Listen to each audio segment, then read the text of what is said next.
Okay जी, बिस्मिल्लाहिर्रहमानिर्रहीम। आज हम इस लेक्चर में लाइसोसोम पे डिटेल में बात करेंगे। बहुत से स्टूडेंट्स ने मैसेज की थी कि लाइसोसोम पे जो है एक लेक्चर रिकॉर्ड की जाए, तो उनके लिए आज खुशी है। तो हम आज लाइसोसोम को इंतहाई डिटेल के साथ डिस्कस करेंगे। लाइसोसोम, सबसे पहले अगर हम इसकी वर्ड्स को देखें तो लाइसोसोम में हमारे पास दो वर्ड्स है, एक है लाइसो और दूसरा है जोमा, यानी जोम या जोमा। लाइसो का मतलब है स्प्लिटिंग या ब्रेकडाउन, और जोमा का मतलब है body. So they are the splitting body. अगर हम इसकी लिटरली डिफाइन करें तो they are the splitting body, यानी ऐसा बॉडी जो डाइजेशन कर रहा होता हो।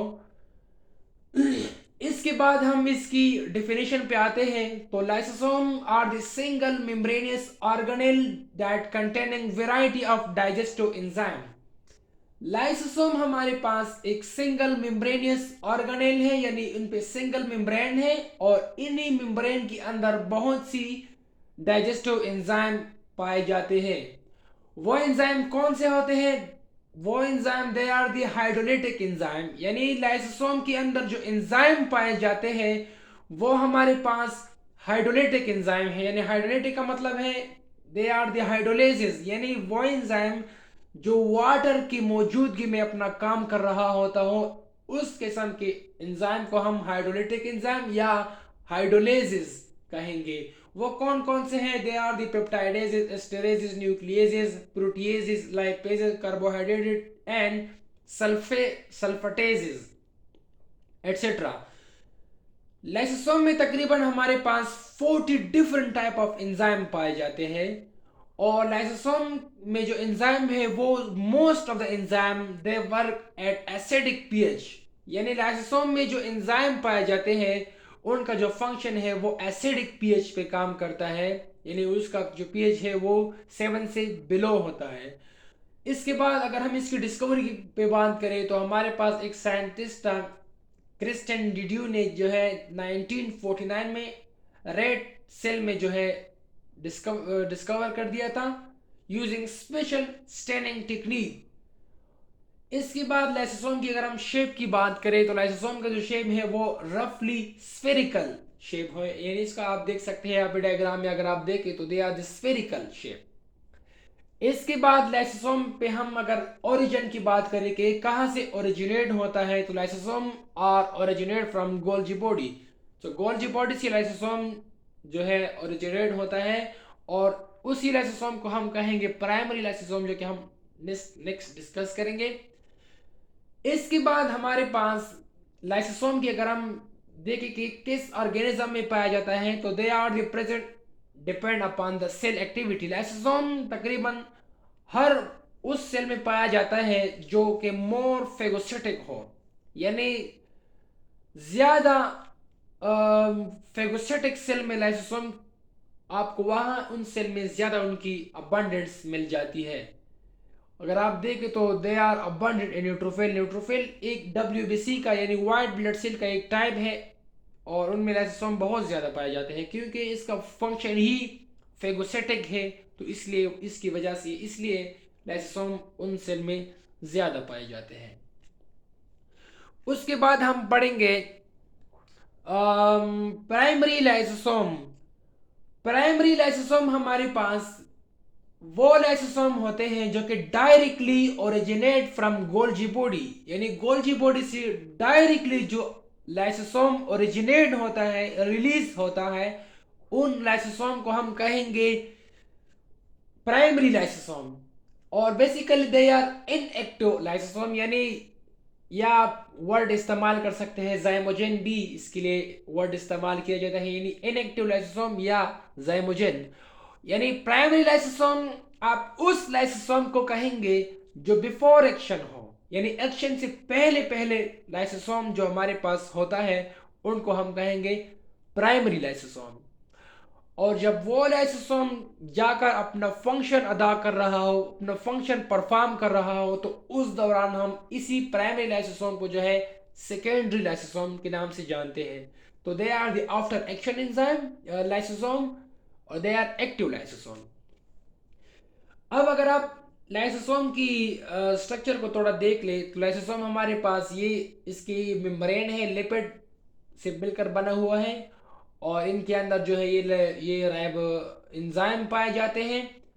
और यहाँ पे अगर आप देखिए ग्लाइकोसाइलेटेड प्रोटीन लगी होते हैं। लाइसोसोम की मेम्ब्रेन के अंदर एक किस्म की प्रोटीन होता है जिसको हम कहेंगे ग्लाइकोसाइलेटेड प्रोटीन। ये प्रोटीन क्या करता है, ये प्रोटीन साइटोप्लाज्म से हाइड्रोजन आयन को अंदर लेकर जाता है ताकि लाइसोसोम के लिए एसिडिक पीएच हो। इसके बाद हम जाते हैं लाइसोसोम की फंक्शन के हवाले से। तो हमारे पास लाइसोसोम का फंक्शन है डाइजेशन करना। डाइजेशन हमारे पास दो किस्म के है, या इंट्रासेलुलर डाइजेशन और दूसरा एंटर सेलुलर डाइजेशन, यानी केविटी में जो डाइजेशन होती है उनके लिए हम वर्ड इस्तेमाल करेंगे एंटर सेलुलर डाइजेशन। अगर हम सबसे पहला इंट्रासेलुलर डाइजेशन की बात करें तो उनमें हमारे पास ये तीन चार टर्म है, इंतहाई इंपॉर्टेंट है। लाइसोसोम का एक फंक्शन है autophagy. So what is mean by autophagy? Auto mean self, phagy mean eating, यानी सेल्फ ईटिंग। लाइसोसोम बाजों का सेल के अंदर ही जो है पार्टिकल को या ऑर्गेनेल को डाइजेस्ट कर लेता है, तो इसके लिए हम वर्ड इस्तेमाल करेंगे ऑटोफेगी। तो lysosome are involve in autophagy. Autophagy आप वर्ड उस वक्त इस्तेमाल कर सकते हैं जब लाइसोसोम अपना सेल का ही पार्ट डाइजेस्ट कर रहा होता हो। फॉर एग्जांपल अगर कोई बंदा है वो जिम कर रहा होता है, उनके मसल तो डेवलप होते हैं, तो उनकी मसल में माइटोकॉन्ड्रिया का नंबर बढ़ जाते हैं।